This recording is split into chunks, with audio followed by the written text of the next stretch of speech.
Monsieur le Premier ministre, Monsieur le Président de l'Assemblée, Mesdames et Messieurs les ministres, Mesdames et Messieurs, c'est un honneur que de venir ici au Québec pour remettre une distinction, celle de la Légion d'honneur.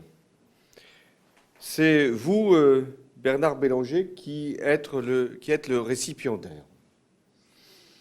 Pour mériter cette récompense, il fallait avoir servi la République française et en même temps ne pas avoir desservi le Québec. Sinon, je n'aurais pas été autorisé à participer à cette manifestation.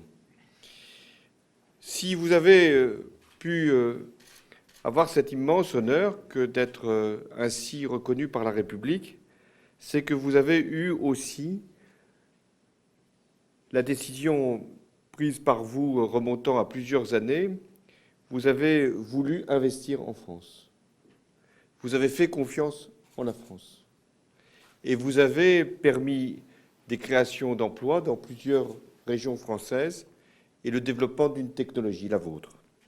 Vous êtes un entrepreneur qui veut la réussite de son entreprise et en même temps qui travaille au renforcement des liens entre la France et le Québec. Je vous connais encore mieux depuis quelques heures, puisque nous avons échangé tout au long d'un déjeuner à Ottawa.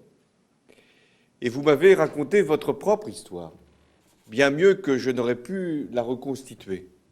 D'abord, l'histoire de vos aïeux, partis de Bretagne, encore qu'il y avait quelque incertitude, puisque vous êtes de plusieurs régions françaises. La Bretagne, la Normandie et peut-être d'autres, ce qui permet d'ailleurs à toutes ces régions de pouvoir accueillir vos activités maintenant. Vous avez ensuite créé votre propre société à Rivière-du-Loup, qui est devenue une entreprise de niveau mondial dans les domaines de l'horticulture, de l'agriculture et des technologies environnementales. Rien ne vous prédisposait à devenir chef d'entreprise. Vous étiez un salarié dans la comptabilité, puis dans l'automobile.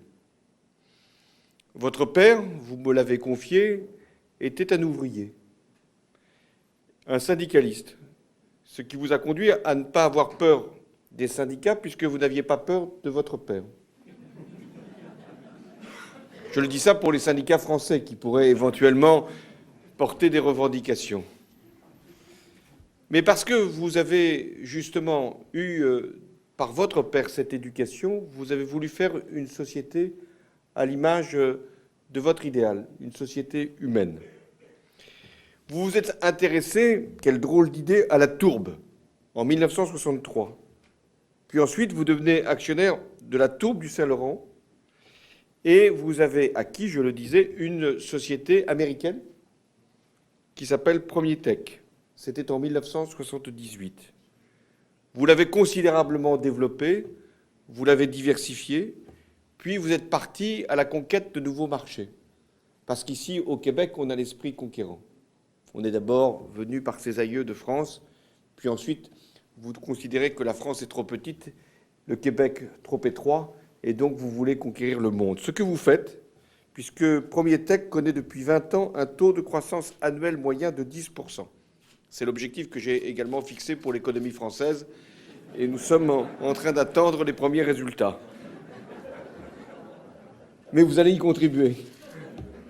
En 2010, vous avez repris la société spécialisée dans la rétention d'eau, APC Calfona Purflow, qui disposait de plusieurs sites en France. Et avec l'aide des services de l'État, mais aussi des autorités régionales qui sont représentées ici, en Bretagne et en Pays de Loire, vous avez engagé de lourds investissements sur ces différents sites, ce qui ont permis, grâce à ces investissements, de nouvelles activités d'être créées et d'être développées. Vous avez repris en 2013 la société Faliénor, spécialisée dans la production de substrats agricoles et horticoles à Vivi. Votre entreprise développe ses produits à partir de la France sur les marchés européens. La France vous a permis d'entrer sur ces marchés-là, mais également en Afrique, et c'est aussi un bel exemple. France-Québec, nous pouvons conquérir les marchés africains et aussi moyen-orientaux. Vous m'avez fait une promesse d'acquérir une nouvelle société l'année prochaine.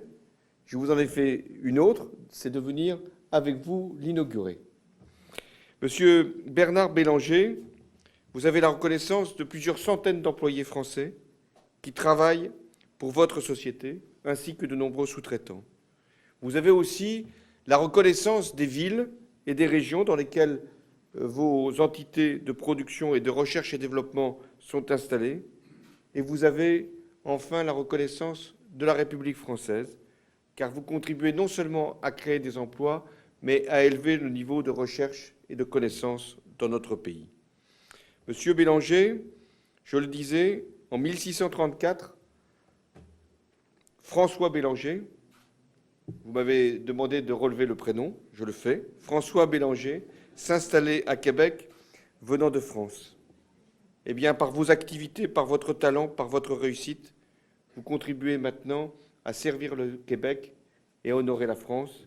Et c'est pourquoi la République vous distingue en vous remettant l'honneur d'être chevalier de la Légion d'honneur.